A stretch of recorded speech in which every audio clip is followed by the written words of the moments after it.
Hello friends, welcome back to my channel scalper trading bull. तो आज हम यहाँ पे फिर से एक बार चार्ट एनालिसिस करके मैं आपको बताऊंगा कि प्राइस एक्शन को कैसे यूज़ किया जाता है प्रैक्टिकली। तो यहाँ पे हम डिफरेंट टाइप के चार्ट को एनालिसिस करके मैं आपको ये समझाने की कोशिश करता हूँ कि सिंपल प्राइस एक्शन का यूज़ करके कैसे आप अपने प्रॉफिट को और भी ज़्यादा मैक्सिमाइज कर सकते हैं और कैसे अपने लॉसेस को और भी ज़्यादा मिनिमाइज कर सकते हैं। क्लियर? तो यहाँ पे हम बेसिक्स प्राइस एक्शन का पहले मैं आपको एक्सप्लेनेशन दूंगा, देन आफ्टर उसको कैसे प्रैक्टिकली चार्ट पे इम्प्लीमेंट करना है वो भी मैं यहाँ पे आपको एक एग्जांपल लेके समझाऊंगा। क्लियर? तो इस वीडियो के अंत तक जरूर बने रहें ताकि आपको पता चले कि एक्चुअल में प्राइस एक्शन क्या होता है, प्राइस एक्शन का कैसे हम चार्ट पे यूज करें। ये तो है कैंडल स्टिक चार्ट। तो कैंडल स्टिक चार्ट में हमें क्या फोकस करना चाहिए, कौन सी कैंडल स्टिक पैटर्न पे हमें फोकस करना चाहिए। क्लियर? कहाँ पे ट्रेडिंग अपॉर्चुनिटी बन रही है वो हम कैसे क्रॉस आइडेंटिफाई करें। ओके, तो इन सभी पॉइंट्स के बारे में हम यहाँ पे डिटेल में वन बाय वन डिस्कशन करने वाले हैं। तो चलिए एनालिसिस स्टार्ट करते हैं। एनालिसिस स्टार्ट करने से पहले जो भी लोग इस चैनल पे नए आए हैं वो प्लीज नीचे दिए गए सब्सक्राइब बटन को क्लिक कर दीजिए ताकि आप तक ऐसा ही इंटरेस्टिंग और एजुकेशनल वीडियो आप तक जल्द से जल्द पहुंच सके। क्लियर? और लास्ट में वीडियो अच्छा लगे तो इस वीडियो को लाइक एंड फ्रेंड सर्कल में शेयर करना मत भूलेगा। तो चलिए स्टार्ट करते हैं। तो यहाँ पे फर्स्ट मैं आपको बता देता हूँ कि आज हम कौन सा चार्ट एनालिसिस करने वाले हैं। तो आज हम निफ्टी 50 इंडेक्स का चार्ट ये एनालिसिस करने वाले हैं। ये एक लेटेस्ट चार्ट है, 28 अप्रैल 2025 का हम यहाँ पे चार्ट एनालिसिस करने वाले हैं। क्लियर? तो यहाँ पे मैं दो टाइम फ्रेम यूज करने वाला हूँ। फर्स्ट है 4 minute time frame and second है 30 सेकंड टाइम फ्रेम। क्लियर? तो यहाँ पे 4 मिनट टाइम फ्रेम में हम इसका मेजर एनालिसिस करेंगे और वहाँ पे समझने की कोशिश करेंगे कि कहाँ पे maximum buyers and sellers active है। क्लियर? और उसका यूज करके हम 30 सेकंड टाइम फ्रेम पे क्रॉस चेक करेंगे और यहाँ पे हम सर्च करेंगे कि कहाँ पे विथ रीजन एंट्री बन सकती है। क्लियर? तो यहाँ पे हम रीजन के साथ एंट्री को समझेंगे। देन आफ्टर अगर हमें यहाँ पे एक प्रॉपर एंट्री मिल रही है तो वहां पे एंट्री लेने के बाद सेकंड स्टेप क्या होना चाहिए, मतलब कि हम अपने रिस्क को कैसे कंट्रोल करें। तो स्टॉप लॉस कितना हमें यहाँ पे प्लान करना चाहिए उसके रीजन के साथ हम यहाँ पे डिस्कशन करके मैं आपको बताऊंगा। क्लियर? देन आफ्टर उसके बाद मैं आपको बताऊंगा कि कैसे टारगेट को प्लान किया जाता है।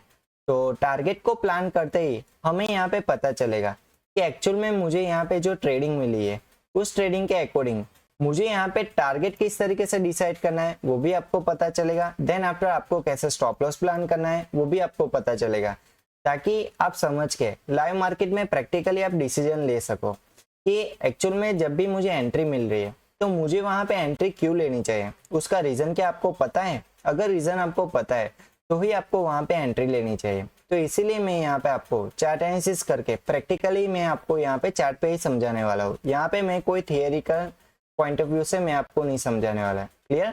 तो यहाँ पे मैं 100% प्रैक्टिकल नॉलेज को ही यहाँ पे शेयर करने वाला हूँ। अंडरस्टैंड? तो चलिए अब स्टार्ट करते हैं। तो हम पहले यहाँ पे 4 मिनट टाइम फ्रेम ओपन कर देते हैं टोटली और वहाँ पे मैं आपको ये एनालिसिस स्टार्ट करने से पहले मैं आपको जो भी लोग इस चैनल पे नए आए हैं उसके लिए मैं यहाँ पे पहले आपको कुछ प्राइस एक्शन के बेसिक्स क्लियर कर देता हूँ। क्लियर? तो यहाँ पे फर्स्ट हम बात करेंगे कि मार्केट किस तरीके से ओपन होता है, वो पहले हमें यहाँ पे क्या करना है, चेक करना है। तो देखिए यहाँ पे फर्स्ट मार्केट 3 तरीके से ओपन होता है। फर्स्ट होता है गैप अप ओपनिंग, सेकंड होता है gap down opening and third होता है साइडवेज मार्केट। क्लियर? तो यहाँ पे प्रीवियस मार्केट जहाँ पे क्लोज हुआ था उसी के आसपास अगर मार्केट ओपन होता है तो एक नॉर्मल ओपनिंग होती है। अंडरस्टैंड? इसके बाद आता है कि मार्केट में कितने टाइप्स के ट्रेंड होते हैं। तो देखिए मार्केट में सिर्फ 3 ही टाइप्स के ट्रेंड होते हैं। फर्स्ट होता है अप ट्रेंड, सेकंड होता है डाउन ट्रेंड एंड थर्ड होता है साइडवेज ट्रेंड। क्लियर? तो आपको यही पता लगाना है कि यहाँ पे अप ट्रेंड कैसे हमें आइडेंटिफाई करना है वो आपको पता होना चाहिए। डाउन ट्रेंड चल रहा है तो यहाँ पे डाउन ट्रेंड क्यों चल रहा है, किस रीजन के साथ डाउन ट्रेंड चल रहा है वो आपको यहाँ पे पता होना जरूरी है। अगर साइडवेज ट्रेंड है तो यहाँ पे साइडवेज ट्रेंड क्यों है उसका रीजन भी आपको यहाँ पे पता होना चाहिए। क्लियर? तो ये सभी पॉइंट्स मैं आपको यहाँ पे प्रैक्टिकली बताने वाला हूँ। पहले मैं आपको एक कॉन्सेप्ट बता देता हूँ जिसकी मदद से आपको ट्रेंड आइडेंटिफाई करने में आसानी होगी। समझिए कि यहाँ पे कोई ट्रेंड का स्टार्टिंग पॉइंट है, ये उसने एक हाई लगाया, देन आफ्टर यहाँ पे थोड़ा सा मार्केट गिरा, मतलब कि एक रिट्रेसमेंट पॉइंट है। क्लियर। तो यहाँ पे सपोज कि मार्केट यहाँ पे होल्ड होता है, देन आफ्टर ये जो हाई था उसके ऊपर मार्केट अगर एक नया हाई लगाता है तो वो क्या हो जाएगा, एक अप ट्रेंड हो जाएगा। लेकिन यहाँ पे जब भी अप ट्रेंड हमें देखने को मिले तो उसके लिए हमें पहले यहाँ पे एक ट्रेंड लाइन मार्क करनी होगी।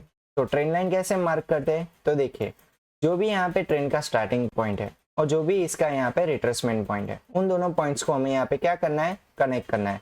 कनेक्ट करने से हमें यहाँ पे पता चल जाएगा कि प्राइस यहाँ पे इस ट्रेंड लाइन को क्या कर रहा है, फॉलो कर रहा है। तो समझिए अगर इस ट्रेंड लाइन को अप ट्रेंड कंटिन्यू कर रहा है तो इस ट्रेंड लाइन पे ही सपोर्ट लेने के बाद यहाँ पे दोबारा से बाइंग आनी स्टार्ट हो जाएगी। अगर यहाँ पे इस ट्रेंड लाइन का ब्रेकडाउन हो जाता है तो समझिए कि अब यहाँ पे अप ट्रेंड खत्म हो चुका है और फिर यहाँ पे एक डाउन ट्रेंड स्टार्ट हो गया है। अंडरस्टैंड। तो इस तरीके से आप रिवर्सल को भी पता लगा सकते हैं। अगर जिस आधार पे अप ट्रेंड स्टार्ट हो रहा था, अगर वही आधार यहाँ पे ब्रेक हो चुका है तो यहाँ पे रिवर्सल आ जाता है। उसी तरीके से डाउन ट्रेंड के लिए अगर कोई डाउन ट्रेंड स्टार्ट हो रहा था तो हमने इसको आइडेंटिफाई करके एक डाउन ट्रेंड लाइन मार्की। अगर ये मार्केट इस ट्रेंड लाइन को ही ब्रेकआउट कर देता है तो यहाँ पे हमें कंफर्मेशन मिल गया कि यहाँ पे अब डाउन ट्रेंड खत्म हो चुका है। क्लियर। तो ये क्या हो गया, एक रिवर्सल हो गया। उसी तरीके से साइडवेज मार्केट आता है। साइडवेज मार्केट में आता है कि अपर साइड और बॉटम साइड, अपर साइड होता है रेजिस्टेंस एंड बॉटम साइड होता है सपोर्ट। मार्केट जैसे ही अपर साइड जाता है तो वहां पे सेलर्स एक्टिव हो जाते हैं और जैसे ही बॉटम साइड आता है तो वहां पे बायर्स एक्टिव हो जाता है। अगर यहाँ पे मिनिमम 2 टाइम्स ऐसी सिचुएशन बनती है तो ये क्या हो जाएगा, एक साइडवेज मार्केट हो जाएगा। क्लियर। तो ऐसे आप यहाँ पे साइडवेज मार्केट को आइडेंटिफाई कर सकते हैं। अंडरस्टैंड। तो यहाँ पे फर्स्ट आपको पता लगाना है कि यहाँ पे मैक्सिमम बायर्स एंड सेलर्स कहाँ पे एक्टिव है। तो वो कैसे पता लगाओगे, तो उसके लिए यहाँ पे आपको स्विंग हाई और स्विंग लो को पता लगाना जरूरी है। तो समझिए कि अगर यहाँ पे एक अप ट्रेंड स्टार्ट हुआ था और ये अप ट्रेंड इस ट्रेंड लाइन को फॉलो कर रहा था, क्लियर, और यहाँ पे इस अप ट्रेंड का एंड पॉइंट हो गया, मतलब कि यहाँ पे रिवर्सल आ गया। क्लियर। तो ये जो पिक पॉइंट था वो क्या है और ये जो बॉटम पॉइंट था वो क्या है, तो देखिए ये था एक बायर का जोन जहां से अप ट्रेंड स्टार्ट हुआ था और ये था एक सेलर का जोन जहां से अब डाउन ट्रेंड स्टार्ट होने वाला है। क्लियर। तो ये काम करेगा एक स्विंग हाई का और ये काम करेगा यहाँ पे स्विंग लो का। तो इस तरीके से आप स्विंग हाई और स्विंग लो अच्छी तरीके से मार्क कर सकते हो, जिसकी मदद से आपको पता चलेगा कि यहाँ पे मैक्सिमम बायर्स एंड सेलर्स कहाँ पे एक्टिव है। तो समझिए आज का ये जो करंट चार्ट है, अगर हमें उसको एनालाइज करना है, समझिए कि ये करंट चार्ट अभी बना नहीं था, ये अगर लाइव मार्केट होता तो हमें यहाँ पे क्या करना होगा, तो हमें यहाँ पे प्रीवियस डेटा को पहले एनालाइज करना होगा, क्योंकि वहां से ही हमें इंपॉर्टेंट सपोर्ट और रेजिस्टेंस जोन मिलने वाले। क्लियर। तो यहाँ पे फर्स्ट हम प्रीवियस डेटा को पहले एनालाइज करते हैं और उसका करंट चार्ट में यूज किस तरीके से करना है वो मैं यहाँ पे आपको बताने वाला हूँ। क्लियर। तो यहाँ पे फर्स्ट हम बात करेंगे कि मार्केट किस तरीके से ओपन हुआ था। क्लियर। तो देखिए यहाँ पे मार्केट गैप अप ओपनिंग हुई थी। तो देखिए प्रीवियस मार्केट यहाँ पे क्लोज हुआ, देन आफ्टर मार्केट यहाँ पे ओपन होता है। तो इन दोनों में गैप क्या है, मिनिमम गैप है, मतलब कि ये कैसी ओपनिंग थी, ये एक नॉर्मल ओपनिंग थी। क्लियर। इसके बाद देखिए, इसके बाद हम चेक करेंगे कि यहाँ पे कौन सा ट्रेंड स्टार्ट हुआ था। तो देखिए यहाँ पे मार्केट जैसे ही ओपन होता है, फर्स्ट यहाँ पे एक हाई लगाता है, देन आफ्टर यहाँ पे मार्केट थोड़ा सा रिट्रेस लेता है, देन आफ्टर यहाँ पे दोबारा सा एक हाई लगाता है। क्लियर। तो यहाँ पे देखिए प्राइस एक एंगल पे रिजेक्शन ले रहा है, मतलब कि अब एक डाउन ट्रेंड स्टार्ट होने वाला है, ऐसा हमें यहाँ पे सिग्नल मिल रहा है। तो इसका हम डबल कंफर्मेशन कहाँ से ले सकते हैं, तो देखिए मार्केट जहाँ से ओपन हुआ था तो क्या उसका लो यहाँ पे ब्रेक हुआ है, तो आंसर इज यस। देखिए ये जो मार्केट की फर्स्ट कैंडल थी उसके लो के नीचे ये थर्ड कैंडल क्या कर रही है, क्लोज कर रही है। और उससे पहले भी यहाँ पे देखिए यहाँ पे कौन सी कैंडलस्टिक पैटर्न बन रही है, यहाँ पे एक शूटिंग स्टार बन रहा है। तो शूटिंग स्टार का यहाँ पे मीनिंग क्या होता है, तो पहले मैं आपको ये बता देता हूँ कि हमें यहाँ पे अगर कैंडलस्टिक चार्ट को एनालाइज करना है तो हमें यहाँ पे पहले आपको कैंडलस्टिक पैटर्न को यहाँ पे आपको मीनिंग समझना जरूरी है। तो यहाँ पे मैं अप ट्रेंड के लिए और डाउन ट्रेंड के लिए दोनों के लिए मैं यहाँ पे आपको जो इंपॉर्टेंट कैंडलस्टिक पैटर्न है उन दोनों में मैं आपको बता देता हूँ। तो यहाँ पे अप ट्रेंड के लिए यहाँ पे hammer candlestick pattern, then after dragonfly doji. Clear. और डाउन ट्रेंड के लिए शूटिंग स्टार और सेकंड है ग्रेवस्टोन लोजी। क्लियर। तो इन चारों कैंडल पे ही हम क्या करेंगे, फोकस करेंगे, और इसका यूज कैसे करना है वो मैं यहाँ पे आपको प्रैक्टिकली बताने वाला हूँ। इससे पहले आपको एक कैंडलस्टिक पैटर्न के बारे में तो मैंने यहाँ पे आपको बता दिया। सेकंड थिंग कि यहाँ पे आपको एक कॉन्सेप्ट को भी समझना जरूरी है, जो है पीपीएफ मॉडल। पीपीएफ मॉडल मतलब कि पास्ट, प्रेजेंट एंड फ्यूचर। समझिए कि यहाँ पे first, second and third candle है। यहाँ से ये जो थर्ड कैंडल थी वो क्या है, एक यहाँ पे लाइव कैंडल है, मतलब कि ये अभी कैंडल कंफर्म क्लोज नहीं हुई, ये अभी बन रही है, क्रिएट हो रही है। लेकिन ये जो फर्स्ट कैंडल है और ये जो सेकंड कैंडल है वो दोनों ही कैंडल यहाँ पे क्रिएट हो चुकी है। क्लियर। अगर ये फर्स्ट कैंडल का हाई आप पकड़िए, यहाँ पे ये जो कैंडल स्टिक का है यहाँ पे फर्स्ट कैंडल का जो अगर हाई है, इसके हाई के ऊपर अगर ये थर्ड कैंडल क्लोज हो जाती है, मतलब कि यहाँ पे हमें इंफॉर्मेशन क्या मिलेगी कि अब यहाँ पे अप ट्रेंड स्टार्ट होने वाला है। लेकिन यहाँ पे एक सेकंड बात को भी समझना जरूरी है। पहले मैंने आपको यहाँ पे बुलिश पीपीएफ मॉडल के बारे में बता दिया। क्लियर। एग्जैक्ट इसका रिवर्स आता है बियरिश पीपीएफ मॉडल, जो डाउन ट्रेंड के लिए होता है। समझिए यहाँ पे फर्स्ट कैंडल है, सेकंड कैंडल है और थर्ड कैंडल है। तो यहाँ पे आपको समझने में अब आसानी हो जाएगी कि फर्स्ट कैंडल यहाँ पे क्रिएट हो चुकी है, सेकंड कैंडल भी क्रिएट हो चुकी है और थर्ड कैंडल जो है एक लाइव कैंडल है। अगर फर्स्ट कैंडल के लो के नीचे अगर थर्ड कैंडल क्लोज हो जाती है तो इसका मीनिंग क्या है कि यहाँ से अब ट्रेंड रिवर्स होने वाला, मतलब कि यहाँ से अब डाउन ट्रेंड स्टार्ट होने वाला। क्लियर। तो ये जो मैंने आपको पीपीएफ मॉडल बताया उसका यहाँ पे यूज कैसे कर सकते हैं, लेकिन उसका यहाँ पे प्रॉपर एक लोकेशन होना जरूरी है, तो ही हम इसका यूज कर सकते हैं। समझिए ये पीपीएफ मॉडल या तो फिर कोई ट्रेंड लाइन पे बनना चाहिए, क्लियर, या तो फिर कोई रेजिस्टेंस पे बनना चाहिए, या तो फिर किसी सपोर्ट पे बनना चाहिए, तो ही इसका कोई मीनिंग होगा। अगर इसके बीच में यहाँ पे कहीं पे बनता है तो इसका कोई मीनिंग नहीं होता। क्लियर। चलिए अब बात करते हैं आगे। ये मैंने आपको क्यों बताया, क्योंकि आपको इससे समझने में आसानी हो जाएगी। क्लियर। तो देखिए यहाँ पे ये जो शूटिंग स्टार बना है उसके प्रीवियस जो कैंडल थी ये रही। Clear.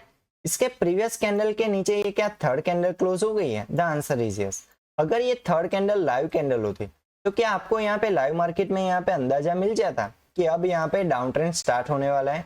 The answer is yes. कैसे? क्योंकि देखिए यहाँ पे प्राइस ने फर्स्ट टाइम रिजेक्शन लिया, क्लियर, सेकंड टाइम यहाँ पे रिजेक्शन लेते हुए यहाँ पे कौन सी कैंडलस्टिक पैटर्न बनाई? शूटिंग स्टार कैंडलस्टिक पैटर्न बनाई। इसका मीनिंग क्या है कि यहाँ से जब भी ऐसी कोई कैंडल बनती है तो यहाँ से मार्केट अब नीचे गिरने वाला है, ऐसा ये इंफॉर्मेशन देती है।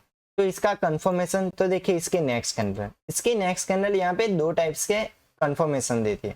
फर्स्ट कंफर्मेशन इस शूटिंग स्टार के नीचे क्लोज होती है, ये फर्स्ट कंफर्मेशन हो गया। सेकंड कंफर्मेशन इसके प्रीवियस जो भी कैंडल थी उसके नीचे ये थर्ड कैंडल क्लोज करती है। क्लियर। ये सेकेंडरी कंफर्मेशन हो गया। और इसी के साथ देखिए ये जो फर्स्ट कैंडल का लो पॉइंट था उसके नीचे ये क्लोज हो रही है, देन आफ्टर उसकी बाद की जो कैंडल है इसका लेवल भी यहाँ पे ब्रेक डाउन कर रही है, मतलब कि यहाँ पे एक कंफर्मेशन मिल गया कि यहाँ से अब डाउन ट्रेंड स्टार्ट होने वाला है। तो ये इसका क्या हो गया? एक पीक पॉइंट हो गया, मतलब कि ये क्या था? एक रेजिस्टेंस जोन था। क्लियर। तो हमें यहाँ पे क्या करना है? इसकी शैडोज को यहाँ पे मार्क करना है। समझिए कि यहाँ पे कोई कैंडल स्टिक पैटर्न है, उसकी अपर शैडो होती है और इसकी लोअर शैडो होती है। ये अपर शैडो में क्या बताती है? हमें सेलर्स का प्रेशर बताती है, और बॉटम शैडो हमें यहाँ पे बायर्स का प्रेशर बताती है। ठीक है। तो हम यहाँ पे क्या करेंगे? हम यहाँ पे इसकी शैडो को ही यूज करेंगे। इसकी शैडो यहाँ से जो हमें प्रेशराइज दिखा रही थी कि इतना सेलर्स ने पुश किया, उसी को हम यहाँ पे रेंज बना के मार्क कर देंगे। और बॉटम साइड जो बायर्स ने यहाँ पे पुश किया था उसी रेंज को हम यहाँ पे मार्क कर देंगे। तो इसका बेनिफिट क्या होगा? तो इसका बेनिफिट सिंपल सा ये है कि जब मार्केट इसके लेवल के आसपास जाएगा तो मार्केट में पॉसिबिलिटी कौन सी बनेगी? तो मार्केट या तो फिर इस लेवल से रिजेक्शन ले सकता है, या तो फिर इसके अंदर से रिजेक्शन ले सकता है, या तो फिर इसके हायर लिमिट से भी रिजेक्शन ले सकता है। क्लियर। और वैसे ही बॉटम साइड आता है तो मार्केट यहाँ से सपोर्ट बना सकता है, देन आफ्टर यहाँ से भी सपोर्ट बना सकता है, देन आफ्टर यहाँ से भी सपोर्ट बना सकता है। क्लियर। इसी वजह से हम यहाँ पे इसकी शैडोज को यहाँ पे कवर करके एक जोन में हम इसको कन्वर्ट कर देंगे। तो इससे हमें आसानी मिल जाएगी कि एक पूरा जोन एक सेलर का जोन है। क्लियर। चलिए इसके बाद आते हैं आगे। तो यहाँ पे डाउन ट्रेंड तो अभी यहाँ पे स्टार्ट हो चुका था। क्लियर। तो कांस्टेंट यहाँ पे एक सडनली हमें यहाँ पे एक डाउन ट्रेंड देखने को मिला, लेकिन इसका रिट्रेसमेंट कहाँ पे देखने को मिला? तो देखिए ये छोटा सा रिट्रेसमेंट था, इसके बाद इसका ये जो लो पॉइंट था इसके नीचे इस लो पॉइंट को ब्रेक कर दिया, मतलब कि ये क्या हो गया? अभी भी यहाँ पे लोअर लो लोअर हाई के फॉर्म में डाउन ट्रेंड कंटिन्यू है। जब इसका जो हाई पॉइंट है उसको अगर यहाँ पे मार्केट ब्रेक कर देता है, क्लियर, और इसकी जो ट्रेंड लाइन है उसको भी यहाँ पे ब्रेक कर देता है, तो यहाँ पे पता चलेगा कि अब यहाँ पे अब डाउन ट्रेंड खत्म हो चुका है। तो ऐसा सिनेरियो कहाँ पे बना था, तो यहाँ पे मैं आपको पाथ टूल का यूज करके इजीली मैं आपको यहाँ पे समझाने की कोशिश करता हूँ। क्लियर? तो यहाँ पे हाई था, then after retracement, then after यहाँ पे high, then after lower low, lower high, lower low, lower high. इस तरीके से आप चार्ट पे पाथ को आइडेंटिफाई कर सकते हैं, जिसकी मदद से आपको पता चलेगा कि यहाँ पे हायर हाई हाई लो कहाँ पे बन चुका था। क्लियर? तो यहाँ पे देखिए एक लो था, इसके नीचे एक नया लो, देन आफ्टर इसके नीचे एक नया लो, देन आफ्टर इसके नीचे एक नया लो। तो ये पैटर्न कौन सा है, ये डाउन ट्रेंड का पैटर्न है। उसी तरीके से यहाँ पे देखिए एक लोअर हाई था, उसके नीचे एक नया लोअर लो। क्लियर? तो हमें यहाँ पे आइडेंटिफाई क्या करना है, ये जो पूरा डाउन ट्रेंड यहाँ पे स्टार्ट हुआ था उसका रिट्रेसमेंट कहाँ पे था, तो देखिए फर्स्ट एंड सेकंड रिट्रेसमेंट यहाँ पे था और थर्ड रिट्रेसमेंट यहाँ पे देखने को मिला। क्यों? क्योंकि यहाँ पे एक्सट्रीम सेलिंग हमें देखने को मिली थी, इसी वजह से। तो यहाँ पे कौन सी ट्रेंड लाइन हम मार्क कर सकते हैं, तो फर्स्ट देखिए हमें इसको और इसको, इन दोनों को यहाँ पे कनेक्ट करना है। क्यों? क्योंकि यहाँ से ही सेलिंग स्टार्ट हुई थी। तो हम यहाँ पे मैग्नेट टूल को ऑन करेंगे, देन आफ्टर इसका स्टार्टिंग पॉइंट और यहाँ पे इसका रिट्रेसमेंट पॉइंट। तो ये ट्रेंड लाइन हमें कौन सी ट्रेंड लाइन मिल रही है, ये हमें यहाँ पे प्राइमरी ट्रेंड लाइन मिल रही है। क्लियर? और इसके बाद देखिए यहाँ पे एक एक्सट्रीम सेलिंग देखने को मिली, तो इसके बाद ये जो एंगल था वो चेंज हो गया, प्राइस दोबारा से इस ट्रेंड लाइन को टच नहीं किया बल्कि यहाँ से रिट्रेसमेंट लिया। देखिए तो यहाँ से हम क्या सेकेंडरी ट्रेंड लाइन मार्क कर सकते हैं, द आंसर इज यस। तो हमें उसको कैसे आइडेंटिफाई करना है, तो देखिए कोई भी एंगल हो उसमें मिनिमम 2 टाइम्स रिजेक्शन लेना जरूरी है, तो ही हम आइडेंटिफाई कर सकते हैं कि एक ट्रेंड लाइन को फॉलो कर रहा है प्राइस। तो यहाँ पे देखिए फर्स्ट रिट्रेसमेंट यहाँ पे था, जहां से ये रिट्रेसमेंट स्किप हो गया। क्लियर? इसके बाद रिट्रेसमेंट यहाँ पे था, तो हमें इन दोनों को ही कनेक्ट कर देना है ताकि हमें यहाँ पे अच्छी तरीके से पता चले कि प्राइस अब इस सेकेंडरी ट्रेंड लाइन को फॉलो कर रहा है, ताकि हम समझ सके कि अब इस सेकेंडरी ट्रेंड लाइन के बाद यहाँ से नया ट्रेंड स्टार्ट होने की पॉसिबिलिटी हो सकती है। क्लियर? तो देखिए यहाँ पे ये जो सेकेंडरी ट्रेंड लाइन थी उसका यहाँ पे इस फेस में ब्रेकआउट होता है। तो जब भी ब्रेकआउट होता है उसके बाद क्या आता है, उसके बाद ट्रेंड चेंज होने वाला होता है, ऐसा हमें यहाँ पे इंफॉर्मेशन मिलता है। इसीलिए तो हम यहाँ पे ट्रेंड लाइन मार्क करते हैं। ट्रेंड लाइन क्यों मार्क करते हैं? क्योंकि हमें यहाँ पे जो ट्रेडिंग अपॉर्चुनिटी है वो हमें यहाँ पे आइडेंटिफाई करने में मदद मिलती है। और इसके बाद अगर यहाँ पे ट्रेंड रिवर्स हो रहा है तो उसका भी हमें यहाँ पे ट्रेंड लाइन मार्क करने से बेनिफिट मिलता है कि अगर हमने यहाँ पे डाउन ट्रेंड का व्यू रखा है, अगर इस ट्रेंड लाइन का ब्रेकआउट होता है तो हमें उस व्यू को क्या करना है, चेंज करना पड़ेगा। अब हमें उसके बाद क्या करना पड़ेगा, कंफर्मेशन लेने के बाद अप व्यू का हमें यहाँ पे कंफर्मेशन लेना होगा। क्लियर? चलिए इसके बाद फर्स्ट यहाँ पे ब्रेकआउट यहाँ पे आया, चलिए इसके बाद ब्रेकआउट आने के बाद रिट्रेसमेंट तो क्या नहीं आया, तो ये ब्रेकआउट कैसा था, एक फेक ब्रेकआउट था। क्लियर?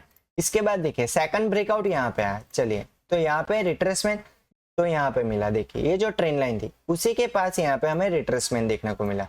समझिए रिट्रेसमेंट दो तरीके से मिलते हैं, फर्स्ट होता है जो ट्रेंड लाइन होती है उस पर रिट्रेसमेंट मिलता है, या तो फिर प्रीवियस मार्केट ने जहाँ पे रेजिस्टेंस या सपोर्ट फेस किया होगा उसी के आसपास हमें रिट्रेसमेंट देखने को मिल सकता है।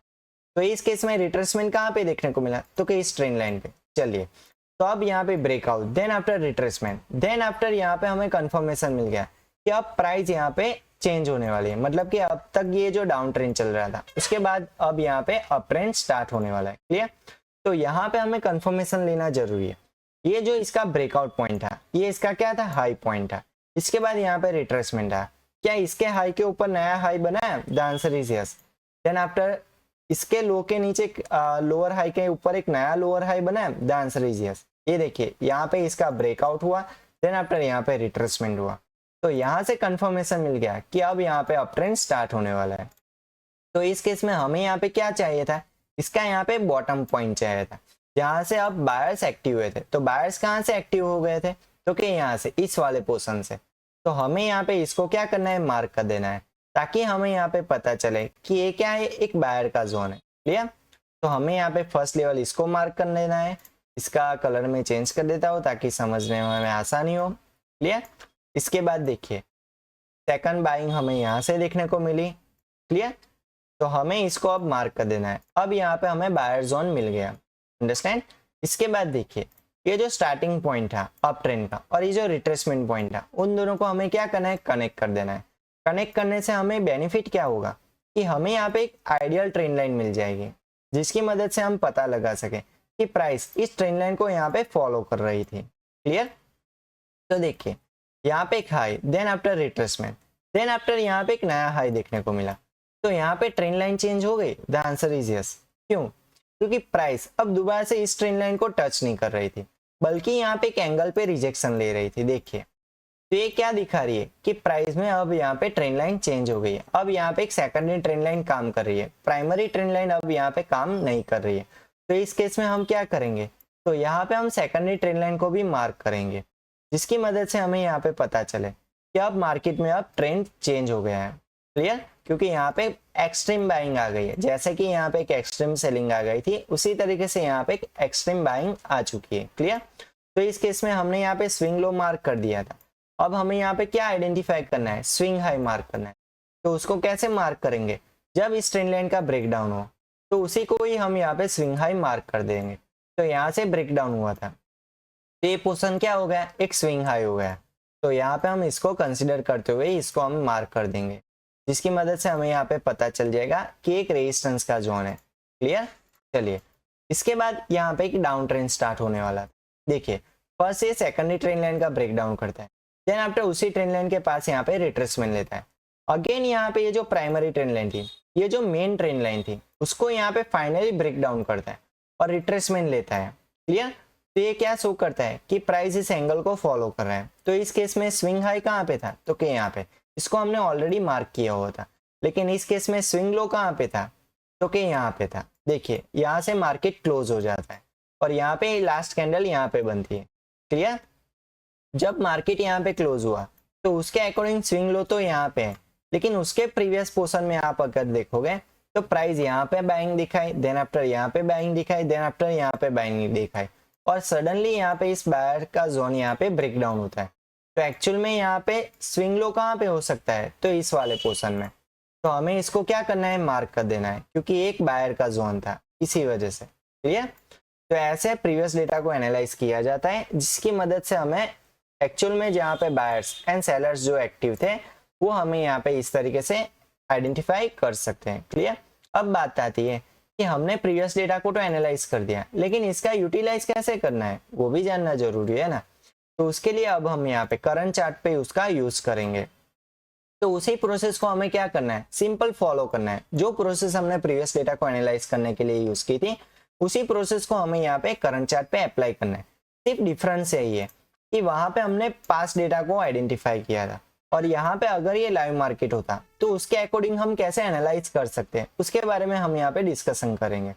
तो यहाँ पे हम इसके डिस्कशन करने के साथ एक यहाँ पे मैं आपको एक रीजन के साथ entry, stop loss and target का भी मैं यहाँ पे आपको बताऊंगा कि किस तरीके से आप इसको विथ रीजन यहाँ पे प्लान कर सकते हैं, जो ज्यादा जरूरी है। अगर आपको डिसिप्लिन के साथ ट्रेडिंग करनी है तो आपको पहले उसके यहाँ पे कॉज को समझना जरूरी है। जो यहाँ पे सेंट्रलाइज इंफॉर्मेशन यही है कि अगर आपको एंट्री क्यों लेनी है, स्टॉप लॉस कहाँ पे प्लान करना है और टारगेट कहाँ पे प्लान करना है, अगर आपका आंसर उसके साथ आपको अच्छी तरीके से पता है तो ही आप उसमें एंट्री कीजिए। क्लियर?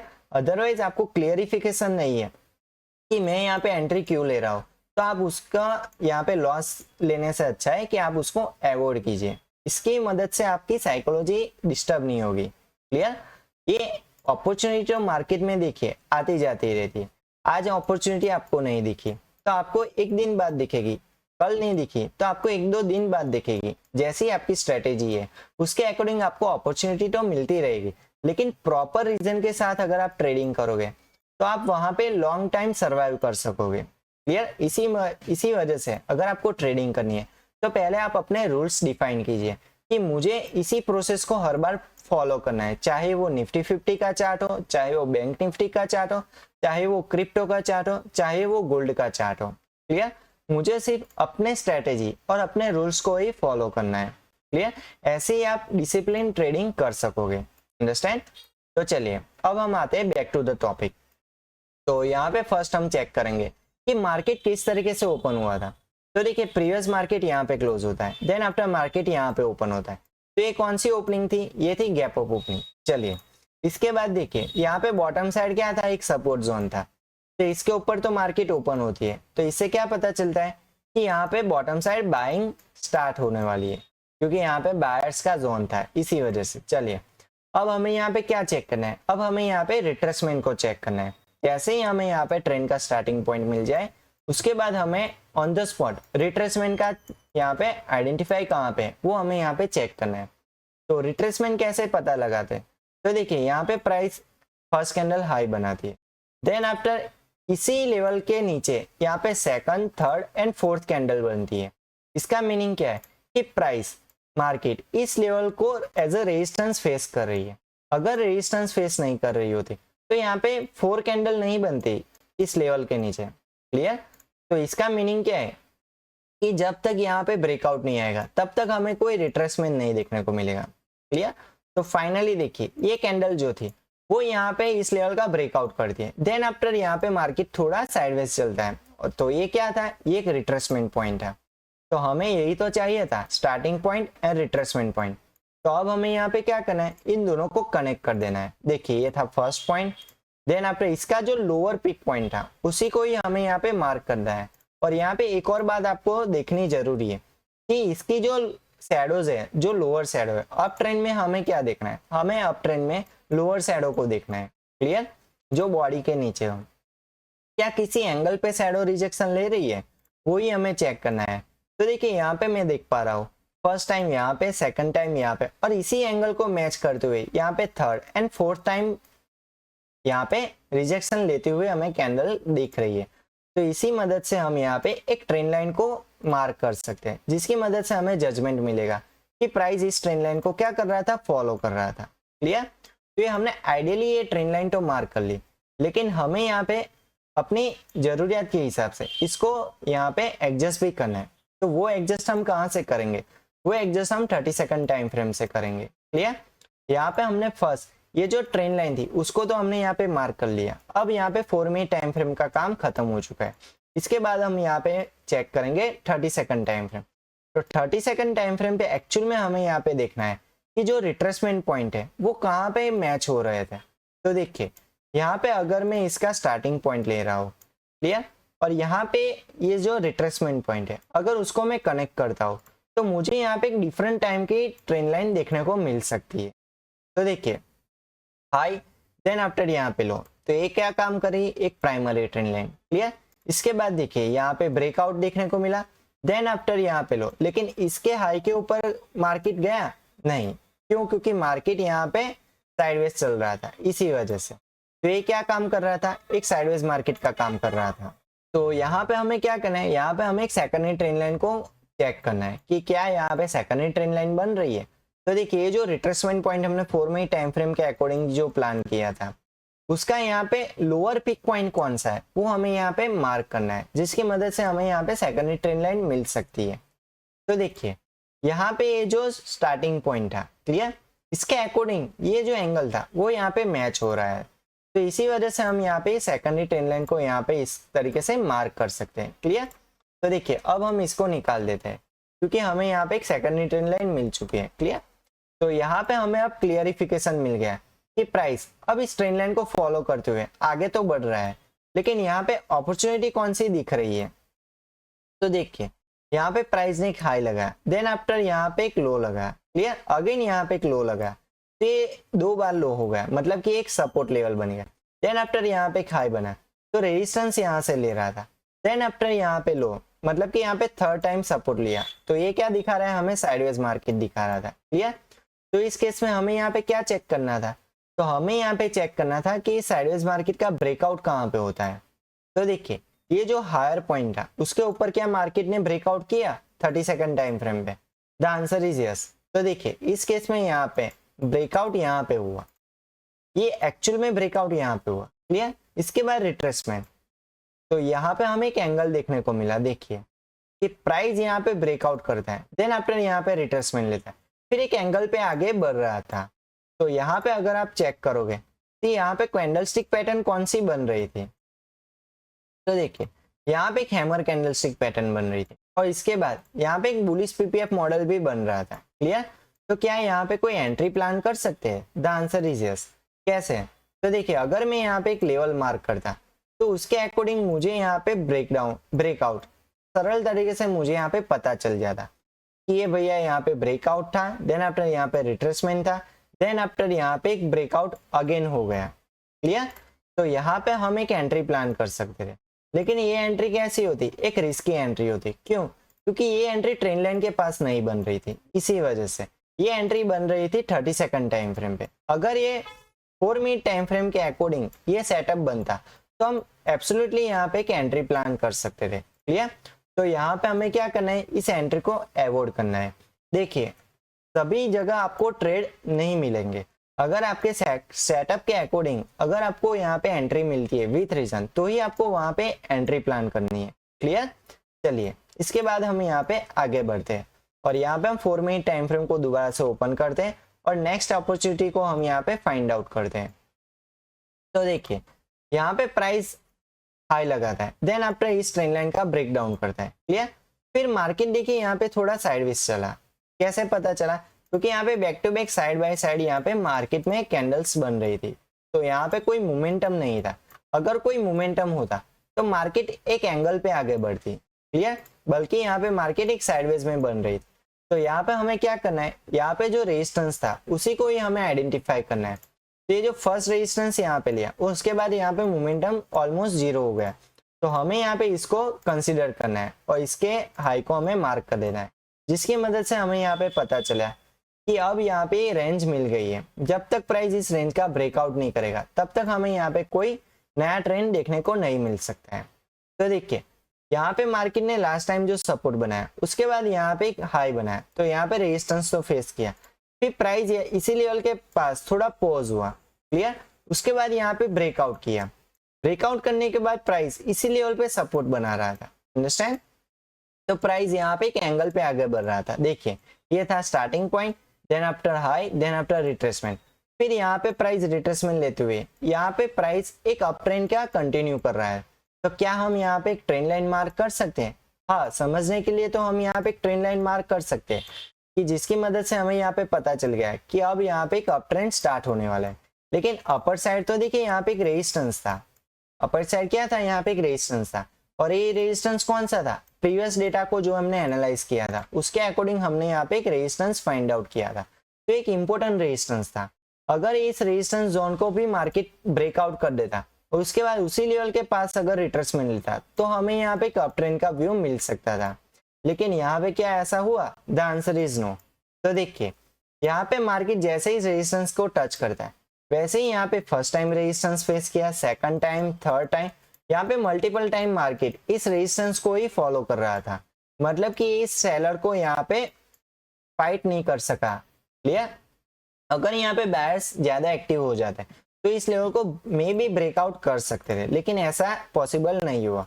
और फिर मार्केट यहाँ पे देखिए रेजिस्टेंस फेस करते हुए दोबारा से इसी लेवल पे सपोर्ट बनाया। तो ये सपोर्ट लेवल कौन सा था?